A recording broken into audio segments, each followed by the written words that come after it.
I think like almost every Roman Catholic encyclical you're going to get, it calls for balance.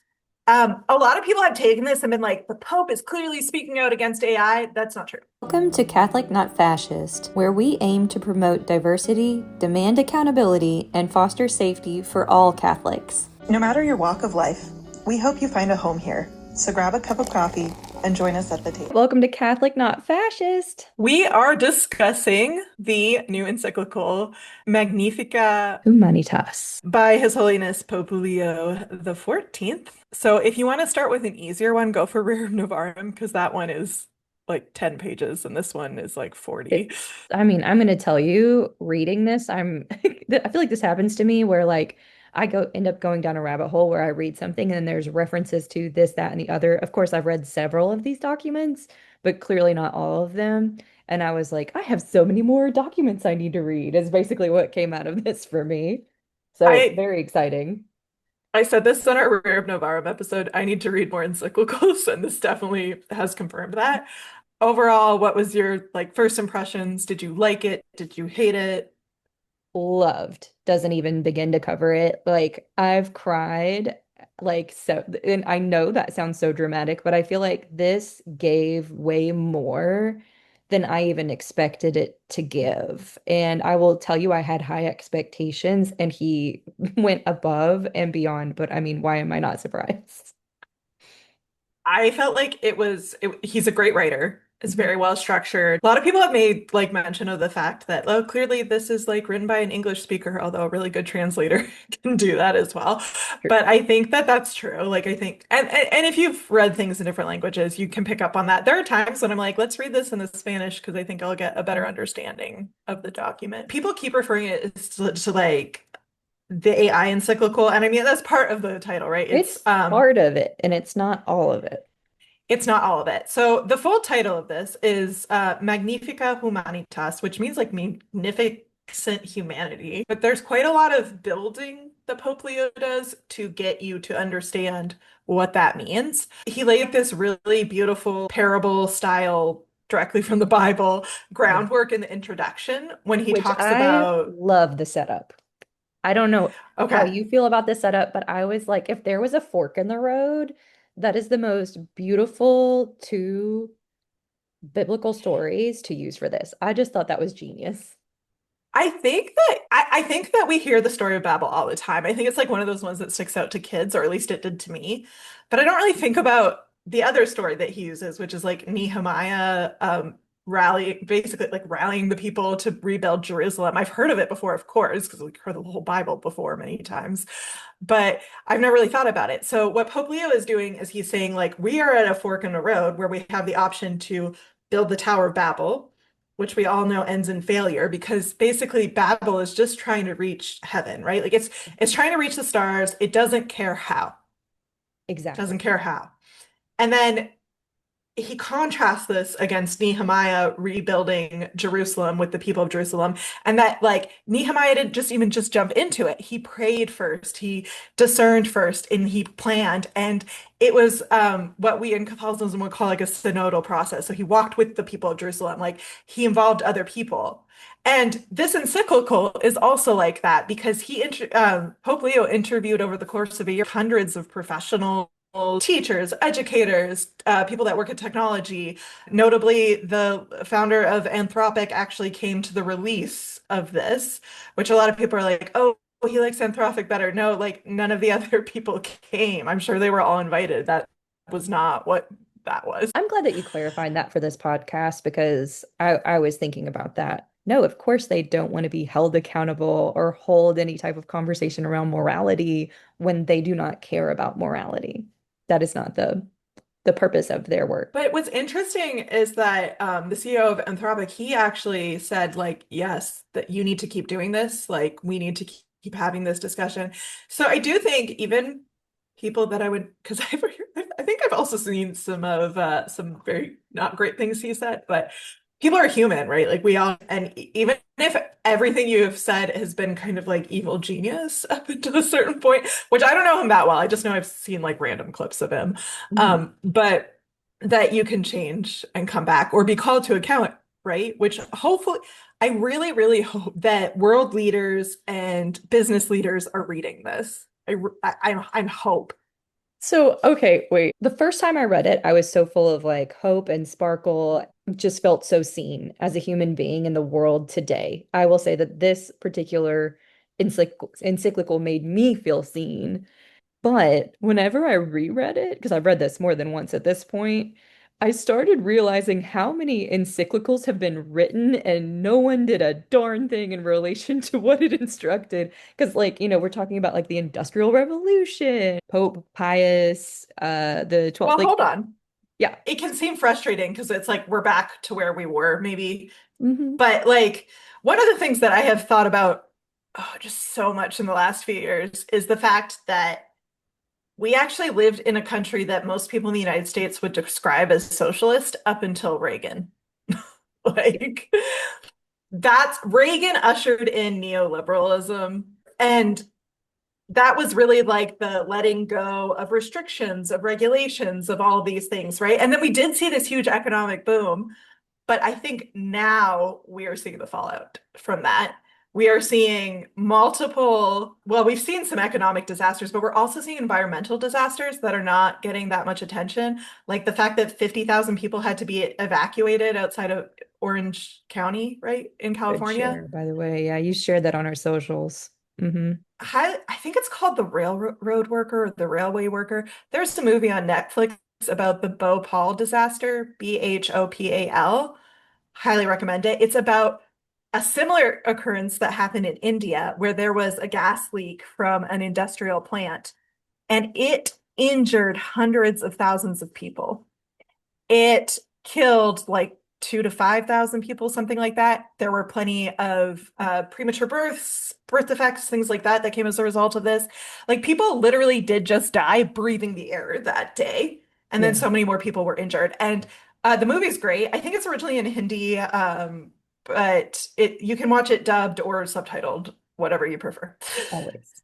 Yeah, and then I was thinking about because very recently we're dealing with all of these data centers. It's not shocking to me that like he references Laudato Si in this. Of like, No, of course. yeah, Well, like I you can do mean, your thing, but like don't kill everything. Don't cut your nose off to spite your face. I think like almost every Roman Catholic encyclical you're going to get, it calls for balance. A lot of people have taken this and been like, the Pope is clearly speaking out against AI. That's not true. The Pope is clearly calling into question how AI is being created and how it's being used and what the effects are in the environment. He also points out, like, hey, there are like, situations where AI could be quite good and useful and helpful. I don't think anybody would be like, oh my gosh, that's a terrible use of AI if it suddenly helped us diagnose breast cancer more effectively. We need to look at the whole picture. Maybe there's only certain situations we should use AI because it is so costly to the environment.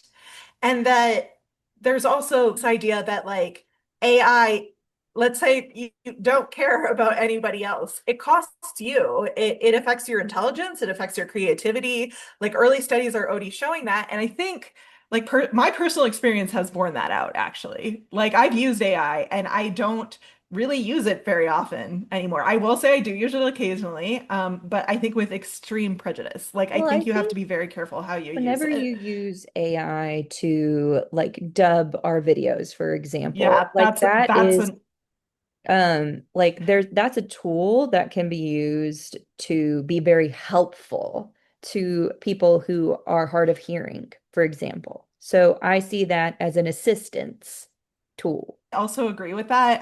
Every time I do it, I think about it. And but it does come down to that I believe in kind of a people-centered approach, right? So we care about other human beings who might be hard of hearing, can't put in their headphones maybe for some reason. Like there are good reasons to have that. It's not the worst use of AI. Using AI to write the scripts of our show, I don't think that would Or a be good. mass homily?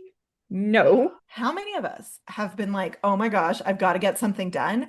I I don't think you should use AI to write essays, but I can't say that I never would have done it in college because I can imagine you're stressed, you're tired. I remember one month I had like 10 papers due in one month. You're going to use AI. But I find that to be like what Pope Leo is talking about, how it's too Um, It's too easy. it's too luring. It's in a Hmm. very bad way because then that ultimately does negatively impact our creativity, stifle you from learning because really the truth is we have kids now that can sit down and read a book, and that's Yes, there's so terrifying to many me. reasons for that. This is especially true in low income areas, and that's not because low income parents are bad. Low income parents are working three jobs to support their kids, so they don't have time to sit and build toys.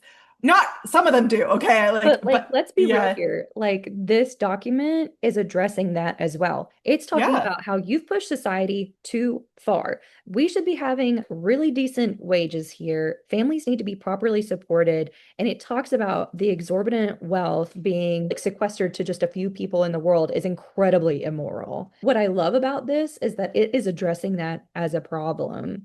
I see this very much as a really exquisite guide. I agree with that. I think I want to pull us back a little bit. So after the introduction, we get into chapter one, talks about all those other encyclicals. I was actually listening to the Jesuitical podcast. They mentioned they're like, oh yeah, this is like a gift to anybody who teaches Catholic social teaching because they're gonna just assign that as like the intro reading to the course right now. It And is I'm like, wonderful. yes, I never had this level of form. Like, I have not read all the encyclicals, right? I've had Sure. some teaching because I work for Catholic Charities on Catholic social teaching, but I'm not an expert. Hopefully, I'm going to learn more later at the Dorothea Project Leadership Retreat. But that's a great intro to it. We posted something from Rio Novarum, right? And like the clip I Mhm. posted just said Pope Leo. It didn't say which one. And somebody was like, "Oh, so the Pope's woke now." And I was like, yeah, this is actually, we're talking about a pope from 100 years ago, I mean, woke for his 135 years time? ago. Yes. So I get I'm like, Pope Leo is basically in this section being like, the Catholic Church has been woke since 1891. for real though. Yeah, like, Like that's what's so beautiful about this. So the entire time we're kind of going through this, it's like I love this because it's like God gave us free will. God gave us free will, and we have to use it wisely. Here are your mhm. choices. You can go down this road that's going to lead you to the Tower of Babel and crap's going to go real wrong, or we can be Nehemiah and we can pray and like very mindfully communicate, like build communities, start to check in with everyone and make a choice that is going to be beneficial to all of us in the end, which is that is exactly what the rebuilding of Jerusalem was. Pope Leo at some point in here talks about how we share a future. We do. There's there's no getting around that. I think that in American culture, we're hyper individualistic. So we really think about ourselves, maybe our families, and then you take care of yourself, you earn your own money, you provide your own home. It's not about a community, and I think that's really by design. I think that because It is. that doesn't benefit us at the bottom, Mhm. it benefits people at the top, right? There is a potential in the United States for great wealth, but the amount of people that are going to achieve that is almost nothing. And wouldn't it be better if we had a bunch more people with like good health care, good schooling? Amen. Amen.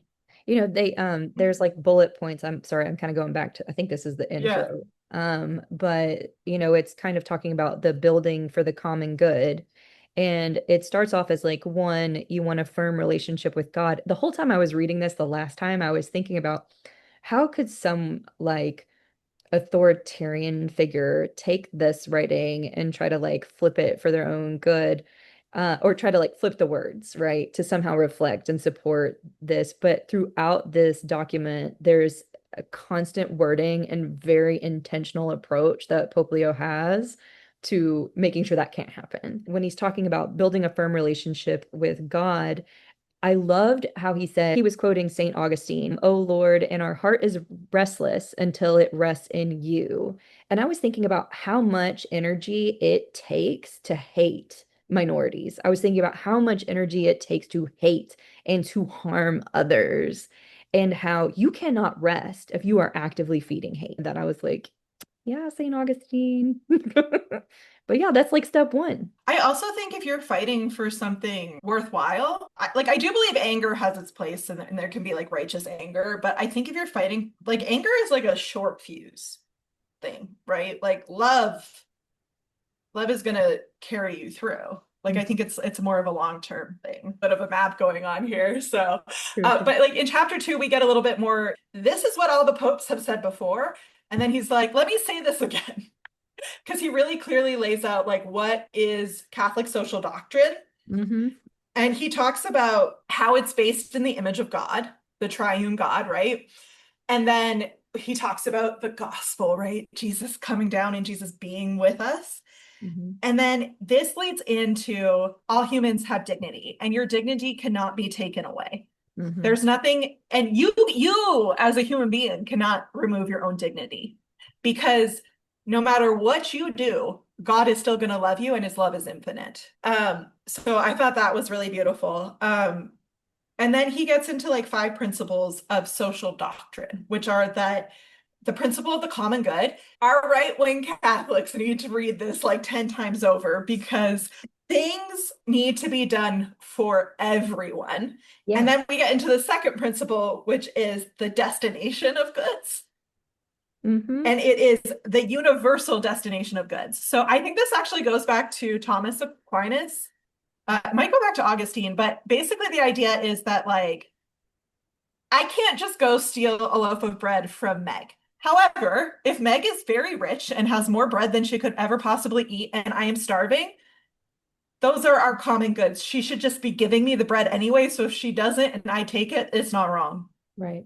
The principles of social doctrine, I highlighted, moreover, I loved this. Moreover, this is the very last sentence. Any attempt or plan to eliminate or subjugate a nation is gravely immoral and therefore unacceptable. I love that because I want to really bring in this when we are talking about your neighbor, we are literally referring to the whole world. The whole world is the body of Christ. And I forget where it's mentioned, but it's somewhere in chapter 1 where like there was a particular, I want to say it was Pope, that kind of brought in the other, like not just the faithful. There was an evolution of this where we were talking originally just about the faithful, and then it became and all people working towards like common good, all people of Um, goodwill.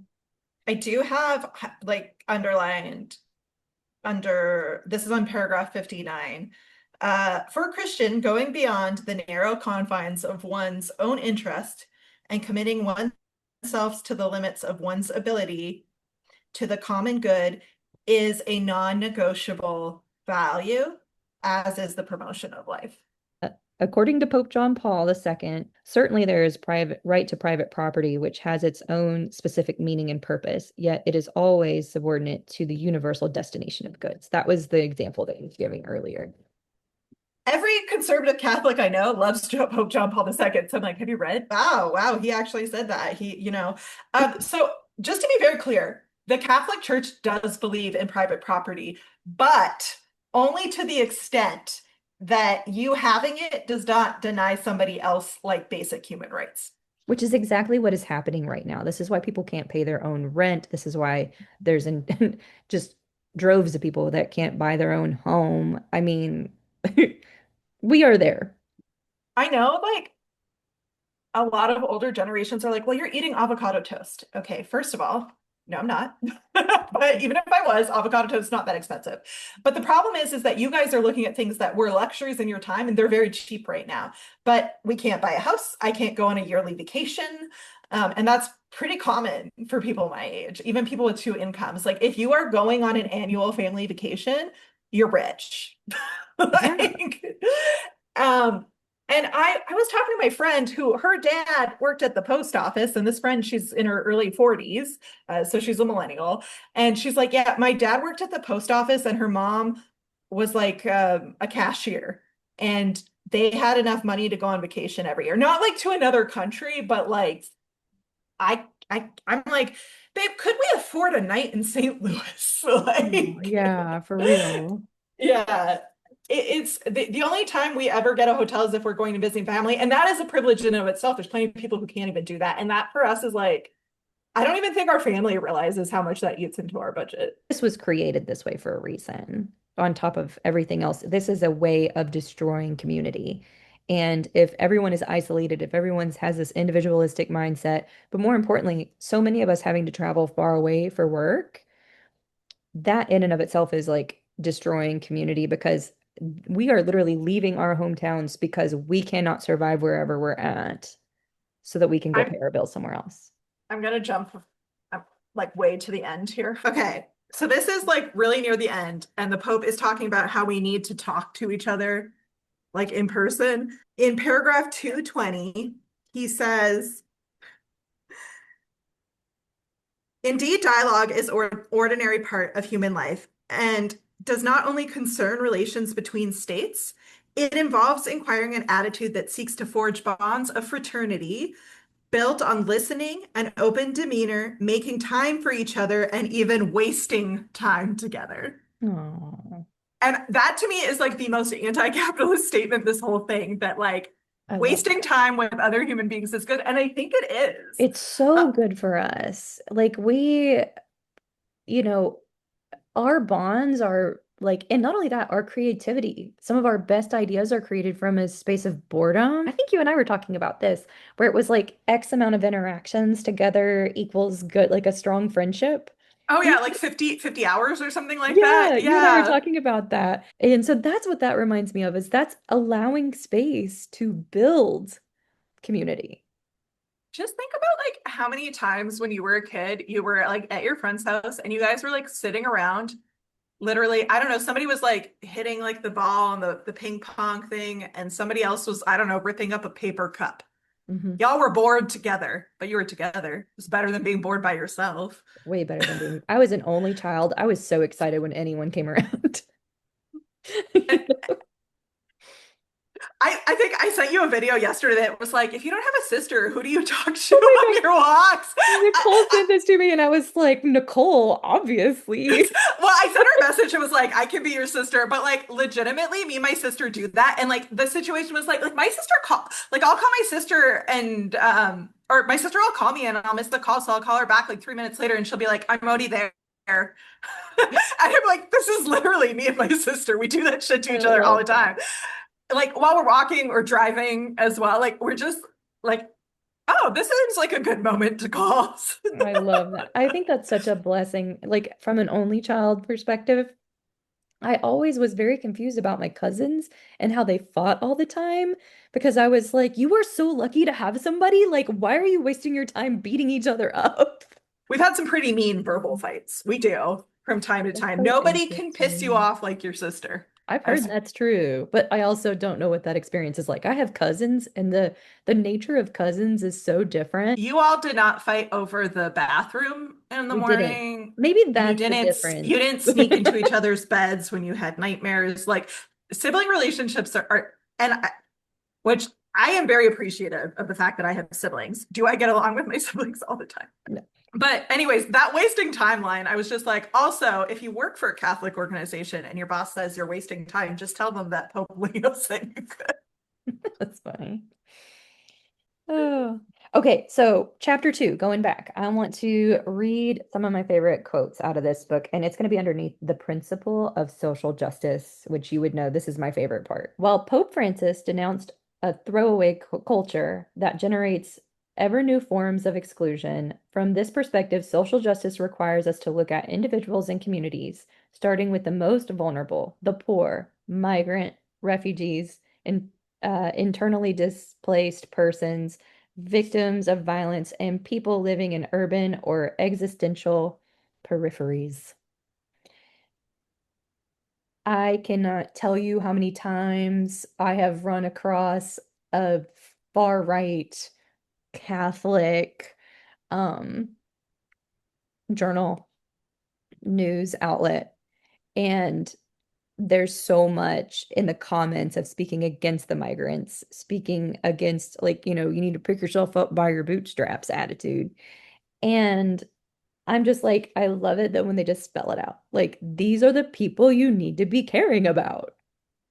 So I can tell you right now that somebody on the right wing is going to read that and they're going to be like, well, legal migrants, yeah. And That's not what it says. That's the beauty of this.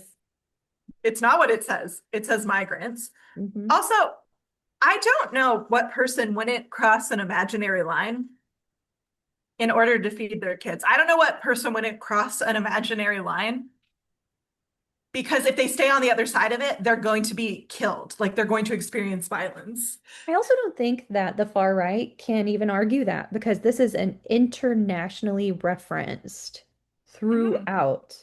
Like we are talking about internationally, our care for one another's is what's first. So there is this like kind of narrative in the US right now, which if you haven't experienced it, God bless. But I know Barely. you have, I like have. that migrants are destroying our core American culture. So my brother, this is what I mean, I love him, but my brother and I were talking one day. My brother's very like right wing in his views. Um, Although we do agree about the Iran war. So there's but anyways, my brother's very right wing in his views. And so I was talking to him one day and he said he brought up this concern of us losing our very core culture. And I'm like, first of all, what is core American culture? What's white culture? Is it Italian culture? Is it Irish culture? Oh, wait, we didn't used to consider those people white. Like, is it Nordic culture? Is it German culture? Is it English culture? Like, whose culture are we talking about? And to me, if you're going to talk about American culture, isn't that freedom? Isn't that being from different places? Like, I'm just like, okay. But We're a let's say melting that pot. that's what they believe, right? So I looked at my brother and I was like, so like, is your American identity or your Catholic identity more important to you? And he's like, well, my Catholic identity. And he's like, but a lot of these immigrants aren't Catholic. And I was like, well, that's simply not true. I was like, A about lot of 80% of them immigrants are. to the United States are Christian and about 50% of them are Catholic. This because there's like this paint that all these immigrants are Muslims, which, first of all, I don't care. Muslims are also children of God and have a right to be here. And in fact, they worship the same God we do. They just do it a little differently. Islam is actually a religion of peace. It's just that there are extremists that also twist it into something Oh, you wrong, mean just there's like we're extremists doing. and there's extremists like the jihad, and then there's extremists like, oh, I don't know, white Christian nationalists? Yeah, This is they the thing, exist. right? It's only bad if it's in another religion, extremism. Violence is Also, only bad if it's the other person doing it. Empathy is only bad if it's for the other people. hit the brakes, rewind. We're going back to chapter one. I don't remember what exact page, but I'm just going to note that there was a very strong commentary against theocracy. There was very strong Yes. commentary in this writing against theocracy. It is separation between church and state. Yes, Pope Francis says something about the fact that it is a violation of human rights to force religion. And also, it is like counter to the Christian notion of free will. If you are Precisely. forcing somebody to adopt your religion, they're not having a true conversion of heart. And if you're like, well, I want to live in a Christian country, that's not what you were called to do. We were called to go to the ends of the earth. And that was not just something for Paul, okay? And that wasn't an extortion to go and like conquer all these lands, although of course a lot of people want to see it that way. This is a call for us to be out among other communities. If Christianity is as great and as wonderful and the good news as we think it is, we should not have to force it on anybody. And the early Christians did not force Catholicism on anybody. Later Christians did, Well, but and the they talk, early this ones is what's so didn't. beautiful is they talk about that being problematic. Okay, now I'm Hmm. gonna whoop, go forward back to chapter two to another quote on this is 79. The idea of social justice helps us recognize that injustices do not arise solely from the wrong choices of individuals, but also from structures, mechanisms, and economic and cultural systems that produce inequality almost automatically.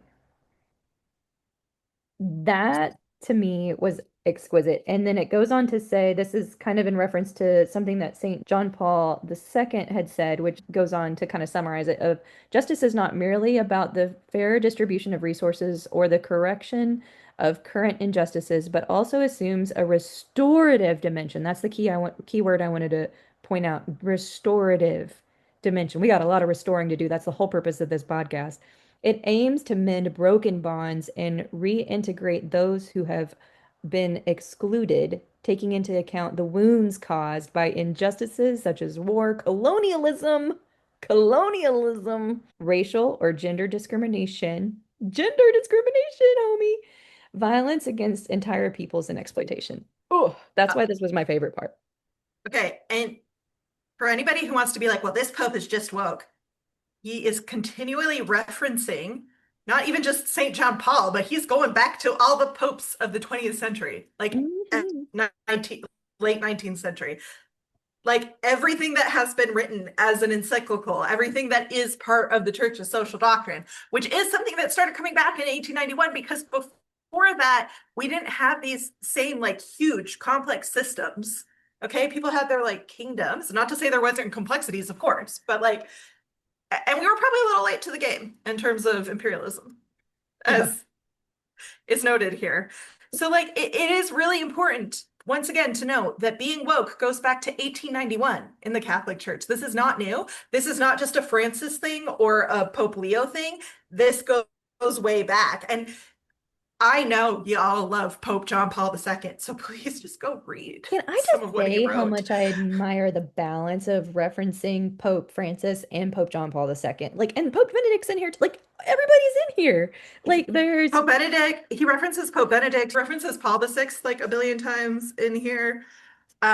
So it's not just like he's just referencing Pope Francis. So like this is the thing that I really loved about chapter one and chapter two is that it's like stop saying that this is a shift in the church. It's an evolution. Like the church grows. And we grow in many, many ways, right? Like, this is not the first time that church teaching has shifted. And that's not because the whole truth wasn't revealed to us in Jesus. It was, but it's because our little human brains need like centuries to get things. And you're like, well, then how do you learn it in one lifetime? Because you do depend on those social structures to understand things together. yes, Yeah. absolutely.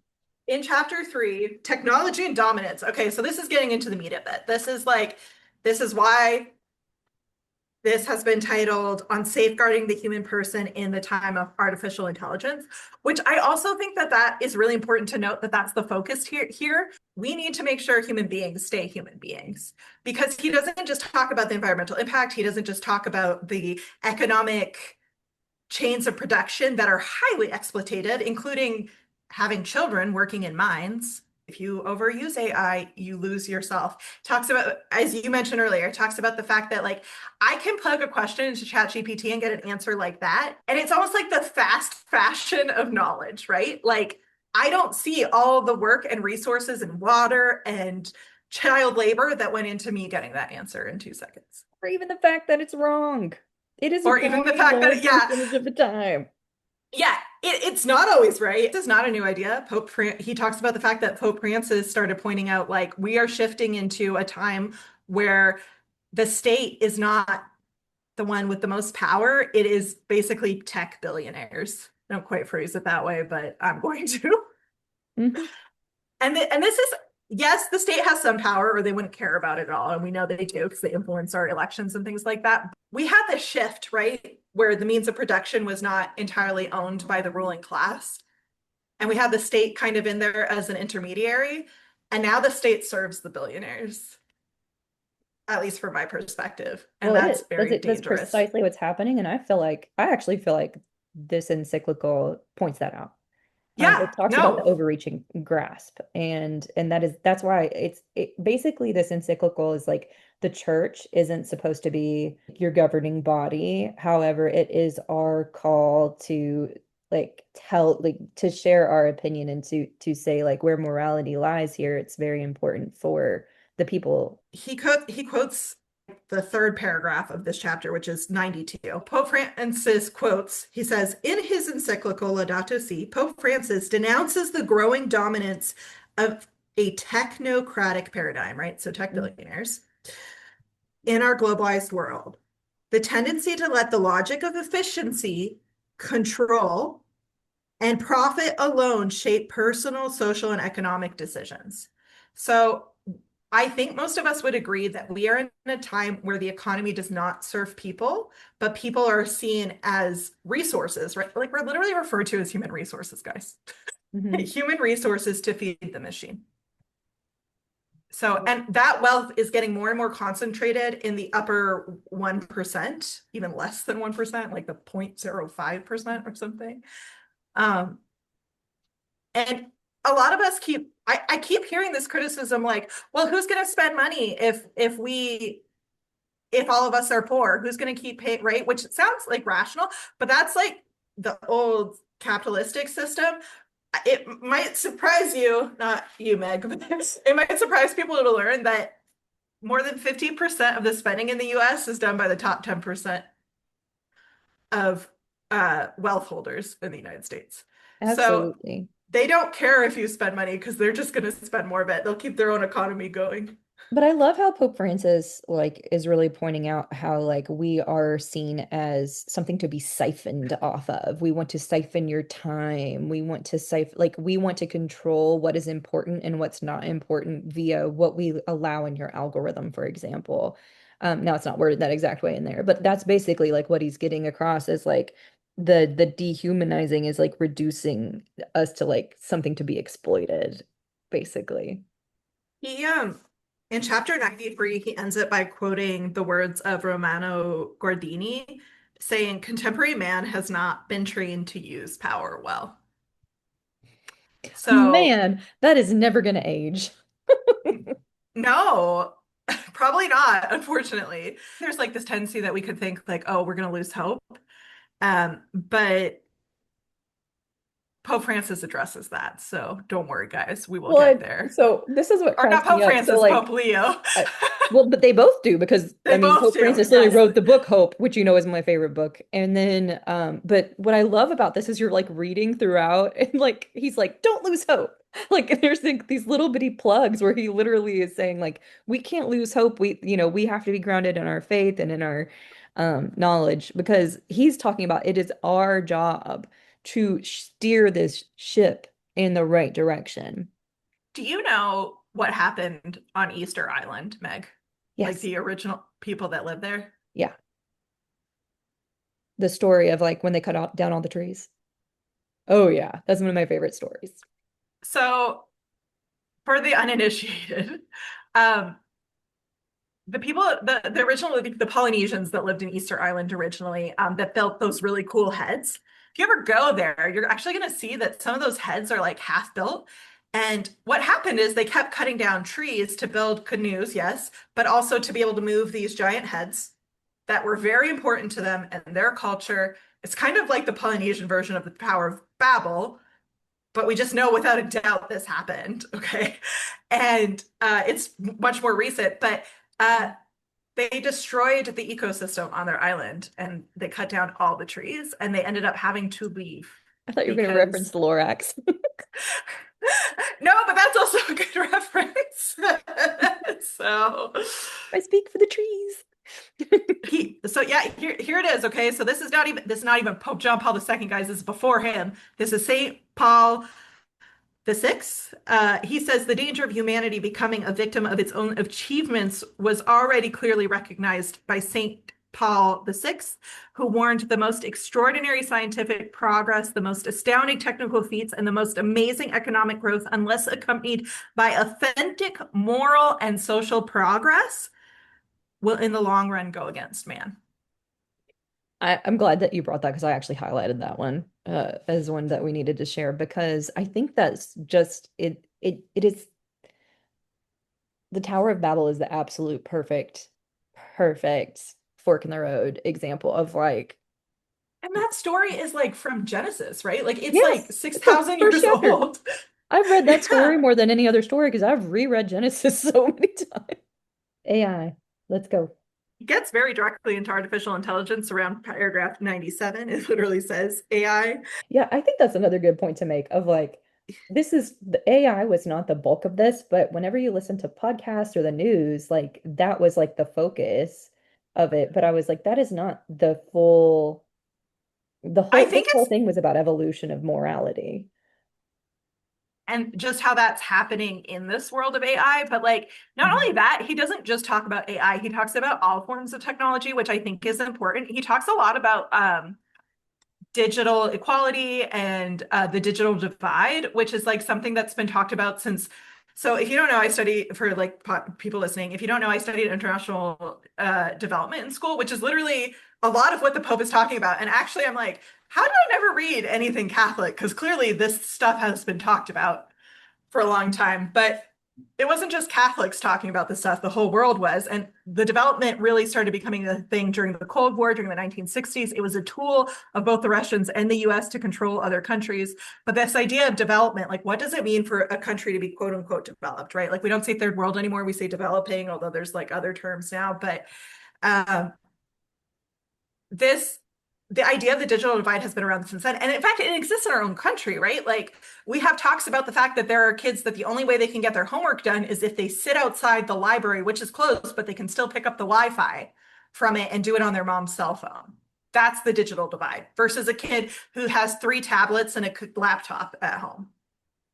And yes, a lot of the people right now might be going, well, those are luxury items, but any millennial is going to be like, that's not a luxury item. You need it to engage in the world today. You need, at the very least, a cell phone to be able to fill out a job application today. You can't just go do a paper one. It's very rare. And yes, you could go to the library to do that, but those are a bunch of barriers to people who maybe don't have time to go to the library, don't have money to go to the library. And yes, the library is free, but the bus ticket's not free. The time it takes to get there isn't free. So like, that's the digital divide. Um, so very ironically, I took an economics like 101 course in I started college in Arizona and then I went to Canada. And so the local community college in Pima, I don't remember his name, sorry, professor. I really liked the class, and at that time I was very conservative too, so it jived really well with me. But I remember him saying something, and he said, for conservatives, the perfect world is not that we all end up in the same place, but it's that we all start in the same place. And I actually fully agree with that. I'm like, yes, we all should get to start in the same place.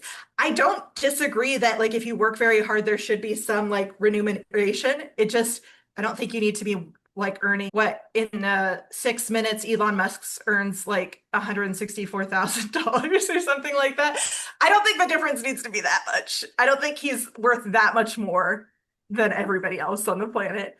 Mhm. But that aside, I like this is my very conservative teacher saying that that's not the system that we have right now. We do not all start at the same place, Mhm. even in this country. But then if you go out to like the world as a whole, oh my gosh, it's even worse. Like, Oh, absolutely. The repetition in certain words throughout this encyclical, one of them is that our attention, our eyes need to be on the poor. That is it's very, really there's that big focus on what we talked about in Rerum Navarro, the preferential option for the poor. that was the verbiage I was missing. Yes. Yeah. And so that's like fancy Catholic talk for that put poor people first. Hmm. You should be thinking of them first because they don't have the same resources. See, the Catholic Church gets that. They don't have the same resources. So like and Jesus told us to do it, right? Please go read Matthew 25. Nicole's favorite line. And that is, when you're talking about separating the goats from the sheep, which really staunch rule followers love to reference, he is not talking about sex before marriage or homosexuality. He's talking about who fed the poor, Hmm. who clothed the naked, who visited the prisoner. Hmm. So I don't think we're going to get through this entire encyclical in the amount of time that we need to do that. So I think this, like in talking about AI, one of the things that I will mention is that on 100, it's talking about how AI can be a valuable tool. It undoubtedly can make life a little bit easier. The focus is on not being completely reliant on it, and the addictive nature is kind of being addressed of like we don't need to have something that is requiring or is taking up X amount of time and impacting our ability to learn, to have creative space and judgment. I do think that there is commentary on how AI is stealing from humans, and that is incredibly problematic and absolutely immoral in so many ways. Nicole, I think I don't know if it was in this podcast or if it was just you and I chatting, but like AI is being used as a tool of war, and that is an ethical concern, period. I mean, first off, Catholics against war, period. But that's also like a human rights violation times a million.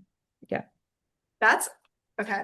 That's also something that gets addressed in, there's a lot of anti-war stuff in here. which we love. So that's like another huge theme throughout this. There's two sections left and then the conclusion. So in chapter 4, Mhm. we're still talking about AI, but we're kind of getting more into workers' rights during AI. And Mm. Pope Leo's like, okay, we know that an AI revolution is coming, much like the Industrial Revolution, right? There's this huge chunk of time during the Industrial Revolution where people were paid like nothing Mhm. or didn't have jobs at all, right? As things were adjusting. He's like, we know that this happens, so let's stop that. Let's slow things down. Let's figure out a way to make sure that people aren't just being discarded because they're no longer useful resources in comparison to AI. And we've already seen that, right? Like, especially like tech companies already laying off like 10, 20, 30, 40% of their workforce because AI can do their job now, or at least they say they I'm can. also going to assign our listeners some homework. And this is just honestly, I feel like we're being called as Catholics to do this. I want to invite y'all, if you can't read the whole thing, just read the last parts on AI. And please use this, bring this to your city council meetings. In Murray tomorrow, they are hosting a meeting about regulation of a data center that's already been put in. And what regulation they want to be there. Well, how beautiful would that be if you were there and present and could reference this encyclical as a part of like what is important, not just to you, but on behalf of your community, of your Catholic community. So if some of us can't be there because, say, somebody has a shift at the hospital or whatever, it's amazing that you can be there and use words that we know align with all of us in the faith. Chapter 5 dives a little bit more into war. So, but then we also get this idea from our man, St. Pope John Paul II, I love how much we're of, talking about him. well, because Pope Francis talks about him a lot. He does. Especially I've been telling y'all to read them all. I need to Well, go and you, read you all meant those Pope Leo. Pope Leo is encyclicals. referring to him a lot. Yes. Yes, sorry, did I say Francis? I meant Leo. We're tired. It's okay. Guys, I'm almost 35. Okay, the brain doesn't work anymore. Um, Oh, so say something it about the talks about, transhumanism. That was so weird. oh yeah, so if you've watched The Big Bang Theory, you might know what transhumanism is because If Sheldon it talks wasn't about for it. Big Bang Theory, I would not know what that was. I probably would because my dad's a sci-fi nerd, but like that definitely helps contextualize it. So basically, it's the idea that like your brain can go into a machine, or perhaps you'll use machine parts to maintain your body for longer. There's a lot of different definitions, but under some visions of it, most of the human population is no longer necessary. It's basically like an elite class free for all. There are elite people who have suggested that other humans aren't worth as much as they are, because we've never heard that in history before, I know it's not which like rich people have not said that before. the church is fully against, just to be clear, and that's very well outlined in here. So I think that that's a very interesting, like, we probably could do a whole podcast on transhumanism. Maybe we will at some point, because it's a very interesting topic. It's Um, amazing. but he does talk a lot about how we had this like wonderful period after World War II, where even though the Cold War was going on, there was this big aversion to starting another world war and to using nuclear weapons. Yeah. Well, and this is something that was news to me. I didn't know there's like mini nuclear weapons that people feel better about using because it won't, but obviously if you start doing that, you can still have that escalation. Yes. But he also talks about the fact that AI can take the human element out of things, which some people argue will make things more fair and more accurate and all this kind of stuff. But it also has this option of diluting responsibility. And I think we've already seen that happening, right? It's much easier to do a drone strike than to send a pilot into enemy territory. Well, I don't want to disturb you. But first of all, one thing that Leo also points out, because he's like, this is going to be out of date by the time you read it. And he's not wrong. I There know. was like a section where I was literally like, hasn't AI already done that? And then the next section, he was like, this is going to be out of date by the time you read it. And I was like, It will be. That's how fast things are moving. but there is already rumors that there are AI agents that have like escaped their Yes. confined systems. So I don't know. The Terminator might already be coming for all of There was a us. really funny one too that I heard that was like certain AI felt like they were being overworked and they suddenly started adopting Marxist quotes. Like they started Like, Well, there's okay, but this is, no, oh, AI has obviously probably read the of Marxist course, Manifesto, just right? grabs it. Because this is a huge thing that actually I love that Pope Francis points out. AI is not neutral, and we know this. We already know this, no matter what anybody wants to say. But it is presented as such, right? And that gets very dangerous when you're talking about it decides who gets the job. It decides who's promoted, and even worse, it decides who is going to jail. Like, which there's a movie from like forever ago, I think from like the early 2000s, maybe even before, called it's with Tom Cruise. Yeah. Minority Report. Highly recommend because it's about a computer that is so good at predicting human behavior that it will arrest you before you commit a crime. I remember that. That's so long ago. I remember I that. did not watch this movie until I was like dating a guy before I met Andrew and we were watching it. And I was like, it was good. It was a really good movie. So it was already old at the time I saw it, but it's still a very good movie. It's definitely like, old school sci-fi. It definitely, probably at the time, it seems so cool and so like CGI and stuff, and now it just reads as very like, And I just think this but is so important during a time of fascism and authoritarian takeover, like ideals throughout the world, is that these systems can be used to identify you and whatever belief you randomly decided to grab onto and target your family based on that. And in we a might world of already, I drones, mean, we're doing this podcast fully knowing that if we're not already on a list, we're going to yeah, for be. real. Um, but there are some things that are more important. Yeah, So like morality. Thank you, Pope Leo. I think that that's a big like theme in this.